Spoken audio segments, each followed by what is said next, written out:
ओडिशा प्रांत में लंबे समय बाद एपीआई के राष्ट्रीय अध्यक्ष धीमान विजय मानकर की जनसभा होने जा रही है। यहां पर वे मिशन 2024 के तहत रायगढ़ जिले के होटल तेजस्वी के सामने वाले मैदान पर 26 मई को एक विशाल जनसभा को संबोधित करेंगे। इसे लेकर कोरापुट, नवरंगपुर और कालाहांडी लोकसभा स्तर पर व्यापक तैयारियां चल रही है। आदिवासियों के दूसरे पीढ़ी के अधिकार धीमान विजय मानकर के द्वारा बनाए गए बिलों के माध्यम से कैसे साकार हो सकते हैं, इस विषय पर विशेष संबोधन दोपहर 3 बजे से शाम 6 बजे तक होगा। साथ में देशव्यापी और अंतर्राष्ट्रीय मुद्दों पर भी धीमान विजय मानकर अपने विचार रखेंगे। Ambedkarite party of India Odisha की ओर से आयोजित इस जनसभा में अधिक से अधिक लोगों को पहुंचने की अपील पार्टी पदाधिकारियों की ओर से की गई है। जनसभा में जतेंद्र साहू, सचिव राष्ट्रीय कार्यकारिणी एपीआई, छबिलाल निहाल, संयुक्त सचिव राष्ट्रीय कार्यकारिणी एपीआई, बाना माली माझी, संयुक्त सचिव एपीआई ओडिशा, राजू कुलदीप, संयुक्त सचिव एपीआई ओडिशा और संतोष कुमार बिदिका, जिला अध्यक्ष एपीआई रायगढ़ उपस्थित होकर राष्ट्रीय अध्यक्ष की अगुवाई करेंगे। ये बात मैंने संसद को जो मैंने 2 बिल दिए उसमें ऑलरेडी ये 10 बिल के अलावा 2 बिल और दिखा रहा हूं। इसकी कॉपी आप चाहो तो ये एपीआई के ऑफिस बेरर से उनसे ले सकते हो। मैंने ऑलरेडी संविधान में आरक्षण को एक्सपांड करने के बिल बनाए और इस बिल में आरक्षण को 50% से ज्यादा बढ़ाया जा सकता है, इसका प्रोविजन किया। ओबीसी को प्रमोशन में रिजर्वेशन दिया जा सकता है, इसका प्रोविजन किया। लैटरल एंट्री में रिजर्वेशन लाया जा सकता है, इसका प्रोविजन किया।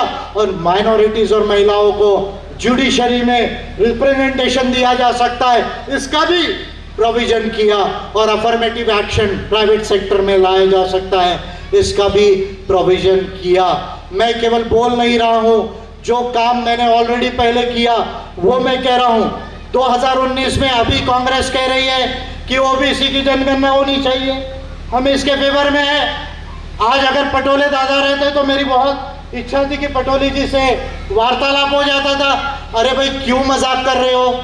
जब 2011 में आपकी सरकार थी तब भी ओबीसी की जनगणना होना चाहिए, ये डिमांड थी।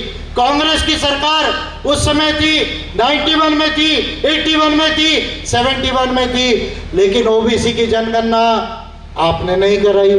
जब आपकी सरकार थी तब आपने जनगणना नहीं कराई।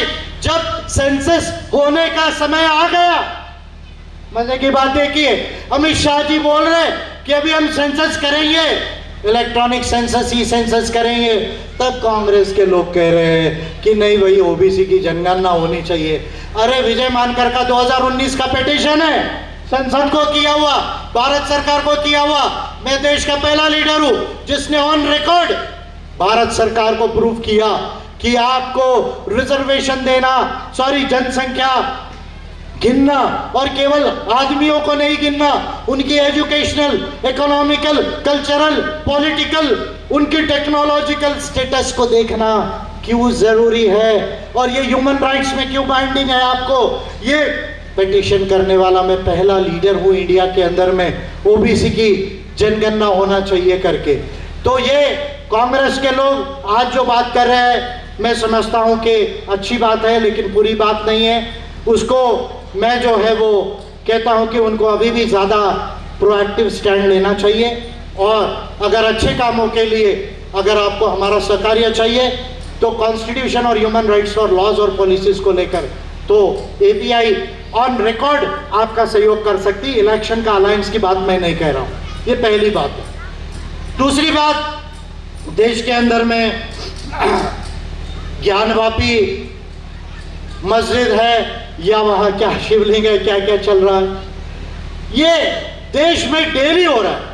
मैं किसी भी धर्म के खिलाफ नहीं हूं और मैं किसी के धर्म के साथ भी नहीं हूं, क्योंकि मेरा ये क्लियर मानना है, विज्ञान को पढ़ने के बाद मैं साइंस को बहुत डिटेल में पढ़ा हूं, और केवल साइंस को फिजिक्स, केमिस्ट्री, मैथमेटिक्स और इंजीनियरिंग नहीं, साइंटिफिक लॉज और साइंटिफिक थ्योरीज को बहुत ज़्यादा पढ़कर समझने के बाद मेरा एक कंक्लूजन